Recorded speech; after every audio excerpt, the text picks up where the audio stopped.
Ready? You know, Colorado, in my opinion, everybody knows about their records. That is the hottest team in the conference because they're 5-0 in this conference, 5 in a row. That's hard to do. That's why you got a team like UW that has accomplished that and much more.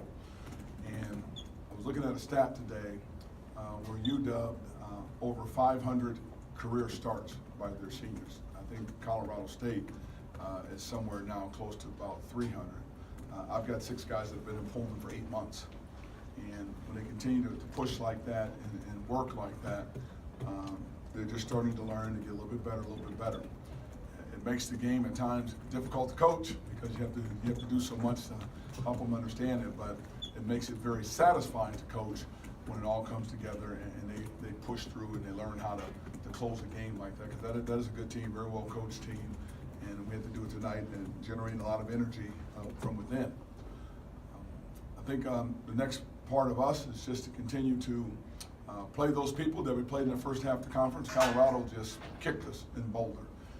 Utah did the same thing, and obviously UW, and I'm hoping that I know the fans can see it, but I want our guys to continue to feel just how much better they've gotten over the time of going through some adversity with the losses, hanging in there with us, and now they're starting to have some success. They just need to stay grounded with the success and want more success, and that starts again for us on Saturday with another difficult opponent coming in here. I'm sure it can be aggravating in a game with 22 lead changes. You get a lead and then you concede it back and forth, back and forth. Can you talk about how this team was able to survive that period and kind of showed some maturity and maybe Saturday's game kind of helped them win this one? Saturday's game definitely did, and I think when you talk about losing those close games like that, there has to be something gained in them. That's why you always look on the positive side of things and say to lose a game like the UW game, you had to do a lot of things right to get in the position to lose a game like that. So you really look at that and understand how you just get past that. And this game was just as important to win and learn from this game how to do that and how to hang in there and close out an opponent as good as Colorado. So there was a learning period coming through UW. There's a big learning period coming through this game as well too. Did these last 2 games just continue to show that the value of Robo? You didn't play in either of the last 2 games against those teams, and you guys lost by almost 20, and then playing competitively in both of these last 2. You know, it certainly does. It shows his value to this team and what he means to us. It really does. But in doing that, as he has come back, his values not only in scoring and rebounding, but his value is he takes the pressure off our other players now that can kind of get freed up to do their things because he's at the top of every scouting report as Robo. So it was just great to see CJ come back to his game now. Marvin Cannon was steady. And Isaiah Wade had just a big-time rebounding game for us. Amanda Ali hit some big buckets. Jazz Kuntz, Marvin Cannon, and CJ all had huge blocks coming down the stretch. So Robo brings back stability, but he also gives confidence, and other guys can start to grow now because they can kind of just do their thing over here where everybody's looking over here at Robo. But more importantly, with him back, you can put an athletic team on the floor with Robo and Isaiah, CJ, either Marvin or Jazz and Gervais. You got good size, you can switch everywhere, and we don't have a 7-foot rim protector, but we got some long arm athletic rim protectors that really make our defense better with that kind of length. It's not size, but it is length on the floor, and yet you still have your skill to get out and run. And then I noticed Carter wasn't dressed. Do you have an update on him? He said he was feeling better. He took an elbow to the chin and got kind of wobbly, and of course we put that in the hands of our trainers and doctors when we can get him back. So he was feeling much better today.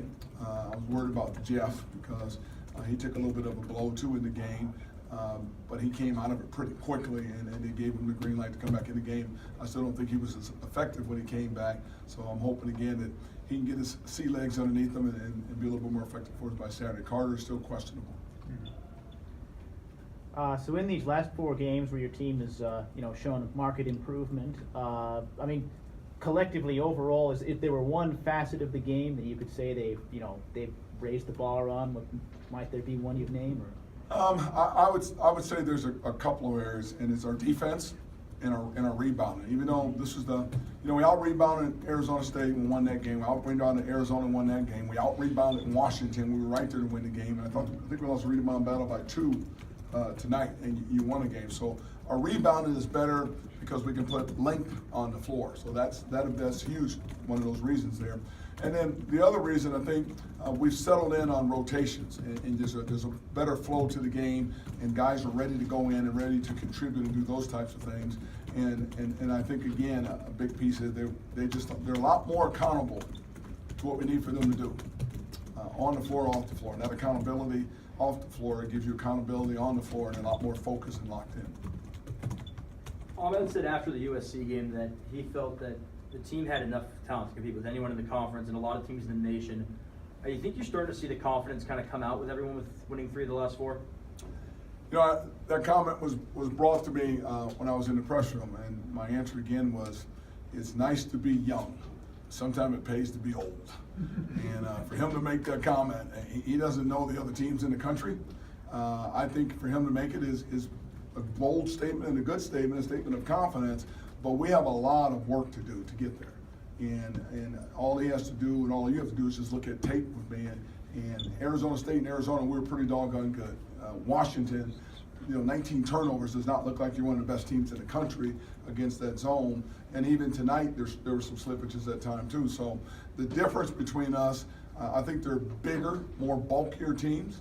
And I certainly think they're more experienced teams that do not break down over the course of a game, a 2-week, a 3-week, a season, where we had to go through some rocky times up and down to get to where we are today, and yet we still need the consistency of playing a 40-minute game, of doing things right. We're pretty good Arizona State. We were pretty good in Washington for about 35 minutes of the game. And even tonight, we're kind of in and out of the game tonight, and then we settled down, and we're right there. The good thing is that we hung in there and grinded out the game. Wasn't perfect, but we grinded it out and got the win. Again, on Ahmed, he didn't play for much of the last part of the game. Was he hampered by something, or he just like what Gervais was doing? When you look at Ahmed, and I've had people that have talked about Carter, and they've talked about V, and if someone doesn't play, and we really don't worry about that. It's really about the flow of the game and what's needed in the game. Is it quickness needed in the game? Is it needing to pick up the point guard and pressure him? He's good at that. When we start selling to the half court, now you need length. That's a long, big basketball team that pounds you on the glass. So the game to me came down to size, where we could switch on defense, play our zone, still have pressure on shooters, still rebound the ball, block shots. That's where you need length on the floor. That's not what he's good at. So it just gives us a flexibility to play different ways. We were faster in the first half. We were slower in the second half. We were more defensive oriented in the second half with the zone. We were more man-to-man in the first half. So we're able to do a lot of different things. We went from a man-to-man switching defense to a 2-3 zone. Then we went to a 1-3-1 zone. Then we went to a 1-3-1 half-court zone. That's a lot of flexibility, and you got bodies that can give teams different look. They see a small guy up front, and also when timeout come back out, they got 6-7 guy out front. So it just keeps people off balance. So he did a good job in the game. And there's going to be nights just like at USC where he really has stretches of the game where he's going to be able to take over the game. Even though he might be the smallest guy on the floor, he has the ability to do that. We have time for just a couple more questions. In a game like that where the margins razor thin and Jeff Pollard goes down with injury, where would this team have been without the play of Isaiah Wade tonight, just being aggressive on the glass and really giving you a good lift in limited spurts there? Early on in the year, we talked about the depth. And the depth becomes a positive when everybody learns their role, learns the system, understands the conference, how hard you have to play, and all those things. So the fact that he's getting better at those things, it just gives us more consistency as we use that depth and go to the bench. So his role was huge. He got some huge. He had a stretch where he had several rebounds in the game that were just big for us against an athletic team. That team just dominated us in Boulder on the glass and everything. And to have him step up and play that. I mean, he played well in Boulder, and here he is playing well again here in Pullman. So we wouldn't have got the game done. And there's several people you can talk about, all of them with their contributions, and his were certainly just as important. Coach, your past few performances have been really impressive. What do you think the last few games have done to the outlooks on your opponents and how they think about the Washington State basketball program? I think one of the positives out of this success is that you no longer can come up to the Northwest and put all your attention on UW. You've got to come over here and play now. This is not an easy trip coming over here. And the more we can play at a high level, I think it makes it very difficult for opponents to come up here now, because it's tough to get to. UW's got that zone and that environment over there. If we can continue with our environment and play well over here, this becomes a really tough road trip. And it gives us an opportunity to grow and have some home success here is what it does for us. So we just need to keep plugging, not get too full of ourselves, and just keep trying to get better and better and better, because we still have a big ceiling for improvement individually, which will allow us to improve as a team. Coach, forgive me if you've answered this already, but why didn't C.J. Ellaby start tonight? You know, we have throughout our team accountability. I don't care who you are, it's there. And anytime you don't hold up your end of it, there's consequences. It could be a 30-second penalty timeout during the course of the game. I think you've seen me do those before, moving guys in and out of the game, just so them know they're accountable to certain things. It could be rotations, it could be starts. It doesn't matter at starts. It really is about the consistency of performing at the level that we have set for ourselves, the standards we have set for ourselves as the culture of our basketball program on and off the floor net. So there's no big deal on it. Sometimes a player may yell back at one of us. Sometimes it may not be locked in the huddle. Sometimes it may not be locked in on the floor. It still comes down to accountability. And if we can hold them accountable, we have an opportunity to play at a high level. And that's everybody.